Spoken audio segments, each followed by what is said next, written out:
Ang mabuting balita ng Panginoon ayon kay San Mateo.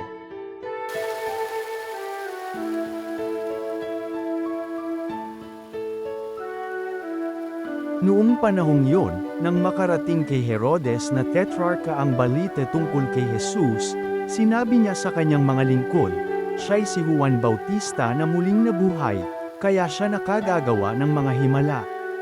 Si Herodes ang nagpahuli, nagpagapos at nagpabilanggo kay Juan. Ang dahilan ay si Herodias na asawa ng kapatid niyang si Felipe. Laging sinasabi ni Juan kay Herodes, hindi matuwid na magsama kayo ng asawa ng inyong kapatid. Ibig ni Herodes na ipapatay si Juan ngunit natatakot siya sa mga Hudyo, sapagkat kinikilala nilang propeta si Juan Bautista. Nang dumating ang kaarawan ni Herodes, sumayaw sa harapan ng mga panauhin ang anak ni Herodias. Labis na nasiyahan si Herodes, kaya't isinumpa niyang ibibigay sa dalaga ang anumang hingin nito.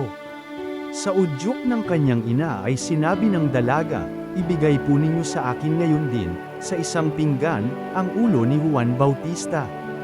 Nalungkot ang hari, ngunit dahil sa kanyang pangakong narinig ng mga panauhin, iniutos niyang ibigay iyon sa dalaga.